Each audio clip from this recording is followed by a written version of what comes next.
Coming up next on the Jeff Crilley Show, if you've been watching the news, you know that there is a turkey shortage, and we're just a couple weeks away from Thanksgiving. A local council of the Knights of Columbus is coming to the rescue. We'll explain next.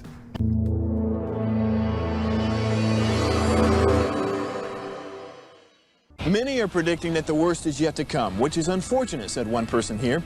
Until now, they've enjoyed the reputation of being the nation's icebox. Watched a burglar in his home this morning by webcam. As a journalist of over 25 years, stories are what make my world turn. Reporting live from the Dallas newsroom tonight, Jeff Crilley, Fox 4 News. But in 2008, I took the jump from my familiar life and started a PR firm from my home. We're talking about anyone with a camcorder like the one I'm using becomes a television network. We started slowly growing the company, and we now have over 100 clients, and we've branched into the world of live digital broadcasting. I now own 8 different TV studios and have a huge team, and the stories that I now get to share are sometimes the most important of my life.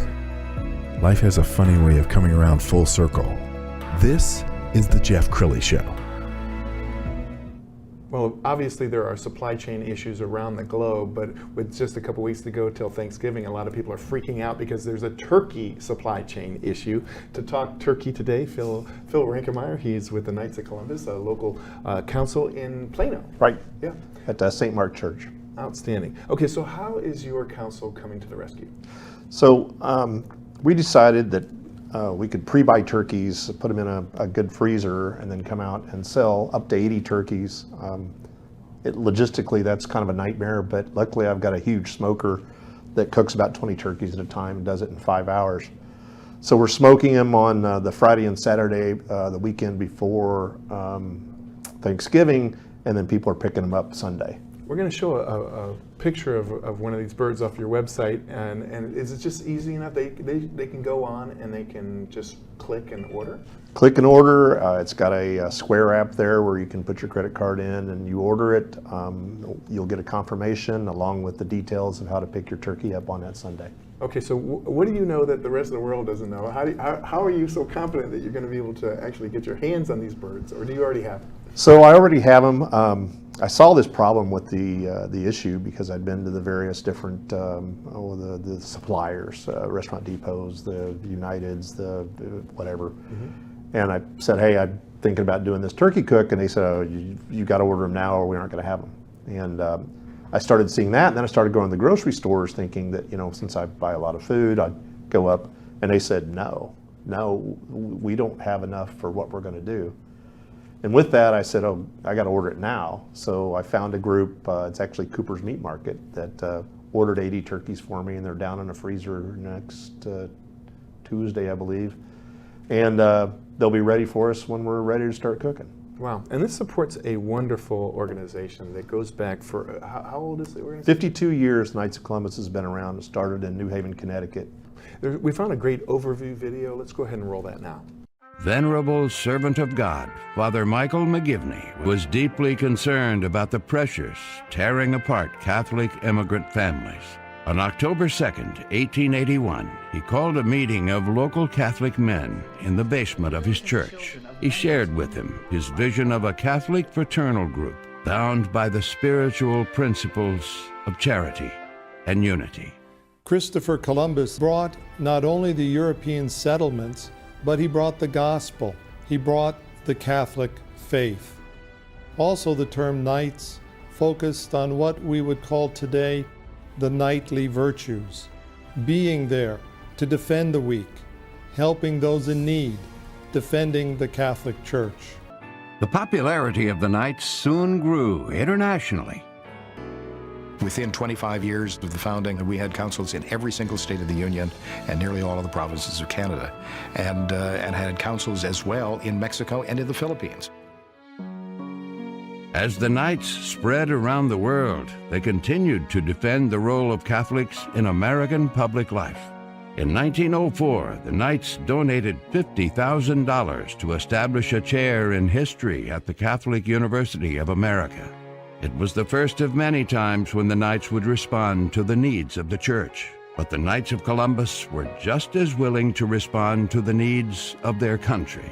The creation of the fourth degree made that clear.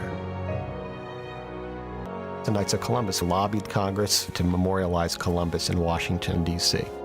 The summer of 1912, there was a huge dedication of it. President Taft was there, the Supreme Court, members of Congress, and 20,000 Knights paraded through Washington. And it was a huge affirmation of their arrival in America. Wow, just an amazing organization. Tell us about your council. So my council, 6065, we have our meetings up in one of the buildings from St. Mark. Like I said, there's 405 members in our parish, growing at 15 to 20 per year. It's a wonderful organization where I walk into church, instead of being that solo person, praying to God, I now have 40 or 50 of my friends sitting around me that I know personally, and we all sit together and just have a really good time with that fellowship that you need when you go to church. What are some of the community projects that you've worked on in the past that you're proud of? So we support the Sisters of Mercy down in South Dallas. We do landscaping down there. I personally run a chainsaw a lot and went down there and chainsawed several trees down for them, ran a chipper and everything else. We support the seminarian at the Dallas Seminarian, where we actually support the teachers and the seminaries. We support all the pregnancy crisis centers in town. We support EWTN. There's about 40 to 50 different charitable organizations we work with on a yearly basis. We generate about $100,000 a year in charitable funds, and we use that all, like I said, with that manpower to increase that. I know that like all service organizations, there's a concern about the next generation.